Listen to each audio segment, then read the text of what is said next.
नमस्कार. IBN लोकमतच्या या खास कार्यक्रमात तुमचं मनपूर्वक स्वागत. आज एक खास व्यक्ती आपल्या या स्टुडिओत आलेली आहे. खास व्यक्ती म्हणजे आपल्या परिचयाची आहे, आपल्याला पूर्वीही भेटलेली आहे, पण आता ती एका खास पदावर बसलेली आहे. देवेंद्र फडणवीस भारतीय जनता पक्षाचे नवे अध्यक्ष. नुकतेच ते अध्यक्ष झालेले आहेत आणि अध्यक्ष झाल्यानंतर पहिल्यांदा सविस्तर मुलाखत देण्यासाठी ते आज आपल्या स्टुडिओमध्ये आलेले आहेत. एक्सक्लुझिव्ह पहिली अशी मुलाखत आहे. फडणवीस, मी तुमचं स्वागत करतो. धन्यवाद. IBN लोकमत आणि तुमचं नातं हे 5 वर्ष जुनं आहे. आजच्या सवालमध्ये अनेक वेळा तुम्ही आलेले आहात, गाजवलेला आहात. तुम्ही विधानसभा गाजवलेली आहे. हे अत्यंत अभ्यासू प्रामाणिक आमदार म्हणून आम्ही तुम्हाला ओळखतो. पण मला सांगा, आता एक नवी जबाबदारी तुम्ही घेतलेली आहे. आमदार असणं वेगळं, लोकप्रतिनिधी असणं वेगळं, नागपूरचे महापौर तुम्ही होतात ते वेगळं. आता तुमच्यावर संघटनेची जबाबदारी आली आहे. तुम्ही प्रदेशाध्यक्ष झालायत. या पदाकडे आणि भविष्याकडे कसं बघताय? बघा, ज्यावेळेस मी प्रदेशाध्यक्ष झालो, पहिला विचार माझ्या मनामध्ये आला तो अटलजींचं एक वाक्य मला आठवलं. श्रद्धेय अटलजी असं म्हणतात, पद ये केवळ प्रतिष्ठा नाही है, वो जिम्मेदारी है. भारतीय जनता पक्षाचा अध्यक्ष म्हणून प्रतिष्ठा तर मिळतेच, पण त्याहीपेक्षा एक मोठी जबाबदारी आहे. जी संघटना एका विचाराने तयार झालेली आहे, एका उद्दिष्टाकरता तयार झालेली आहे, त्या संघटनेचा अध्यक्ष म्हणून काम करत असताना निश्चितपणे एक मोठी जबाबदारीचा अनुभव देखील मला होतो. पण गेली 20-22 वर्ष संघटनेत काम केलं असल्यामुळे मला याची जाणीव आहे की संघटना कशा प्रकारे काम करते, इथे काय केलं पाहिजे, कुठल्या गोष्टी केल्याने संघटना आपल्याला अधिक प्रभावी करता येईल. निश्चितपणे माझ्या अनुभवातनं जे शिकलो आणि आमचे जे ज्येष्ठ नेते आहेत त्यांच्या अनुभव, असं दोन्ही अनुभवांचं मिक्सचर करून एक चांगली संघटना उभं करण्याचा माझा प्रयत्न असेल. चांगली संघटना तुम्ही उभी करणार आहात असा तुमचा हेतू आहे, अशी तुमची आशा आहे.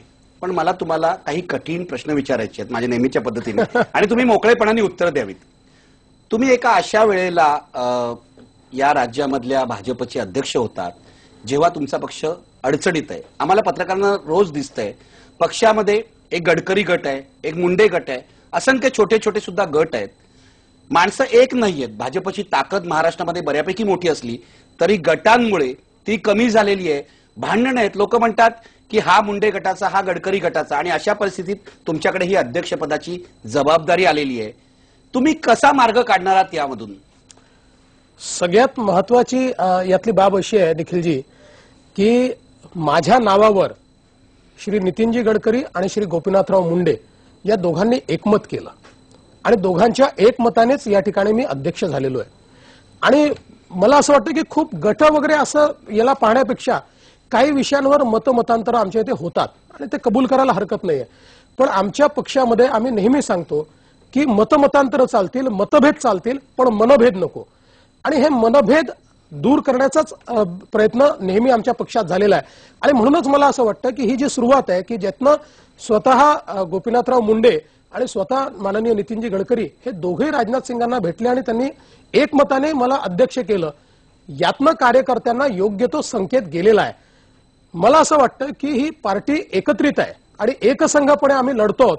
अशा प्रकारचं चित्र हे येत्या काळात निश्चितपणे आपल्याला दिसेल. पण हे चित्र दिसणार कसं? याचं कारण जोपर्यंत मुंडे आणि गडकरींमध्ये तुम्ही म्हणालात तसे मनभेद जे आहेत ते मिटत नाहीत.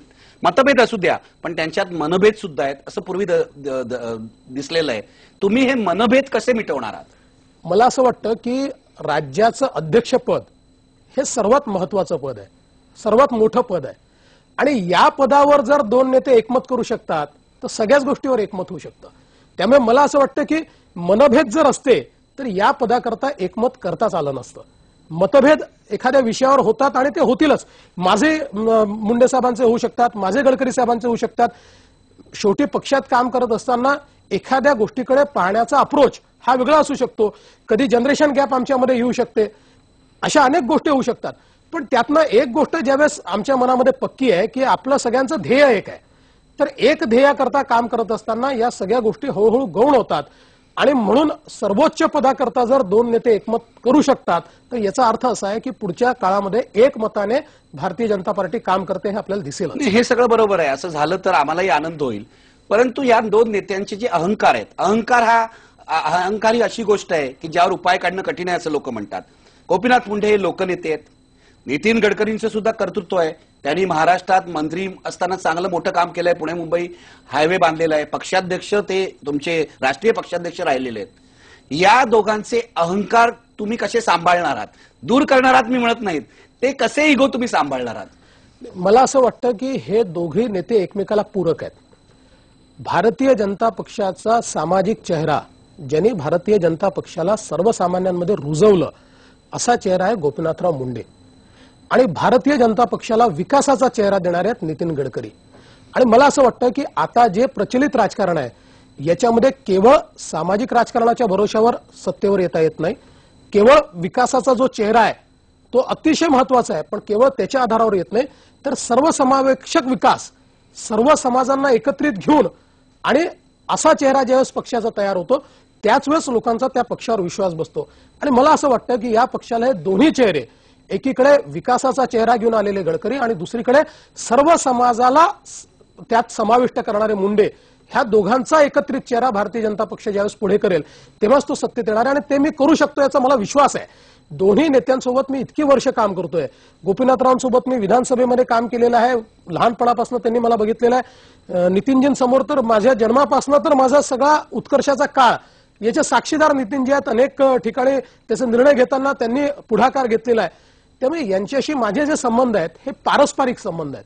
आणि ज्यावेळेस पारस्परिक संबंधातनं आपण संघटना उभी करतो त्यावेळेस मला असं वाटतं की छोट्या मोठ्या गोष्टी गौण होतात. येतील ना प्रसंग. मला देखील माहिती आहे की एखाद्या विषयावर माझं मत नाही पटणार गडकरी साहेबांना किंवा नाही पटणार मुंडे साहेबांना, मी आग्रहाने मांडण्याचा प्रयत्न करीन. पण त्याचसोबत हे देखील माझ्या मनात स्पष्ट आहे की माझी एखादी गोष्ट त्यांनी ऐकली नाही याचा अर्थ ते माझ्या विरोधात नाही आहेत. त्यांचा व्ह्यू वेगळा आहे. ज्यावेळेस मी दोघांचे व्ह्यू एक्नॉलेज करीन मला असं वाटतं त्यावेळेस यातनं मार्ग निघेल. याचा अर्थ असा आहे तुम्ही दोघांनाच नव्हे तर सर्वांना बरोबर घेऊन चालणार आहात. ही खुबी जी आहे ही आम्ही अटल बिहारी वाजपेयींकडे बघितलेली होती. तुम्ही तिथूनच शिकलात?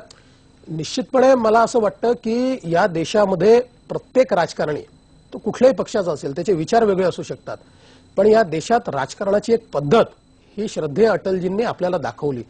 आणि ज्या पद्धतीमध्ये सर्वांना सोबत घेऊन चालता येतं. अटलजींचं सरकार ज्यावेळेस तयार झालं त्याच्या 1 वर्ष आधी भारतीय जनता पार्टी राजकीयदृष्ट्या अस्पृश्य होती. आणि ज्यांनी भारतीय जनता पक्षाला अस्पृश्य मानलं होतं अशी सगळी मंडळी अटलजींनी जवळ घेतली, त्यांच्याशी पारस्परिक संबंध तयार केले आणि 6 वर्ष एक सरकार चालवलं. मला असं वाटतं की आमच्या सगळ्यांकरताच ते हे पथदर्शी आहे.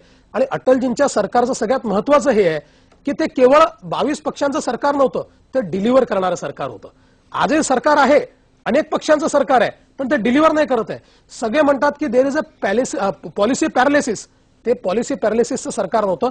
मला असं वाटतं की एक पथदर्शी अशा प्रकारचं व्यक्तिमत्व अटलजींचं आहे आणि त्यातनं इतकी प्रेरणा आम्हाला मिळते आणि त्यातनं सर्वांना सोबत घेऊन चालायचं हा म्हणजे विचार आमच्या तुम्ही मनात येतो. अटलजींकडून प्रेरणा घेणार आहात आजही आणि अटलजी मॉडेलवर चालणार आहात. निश्चित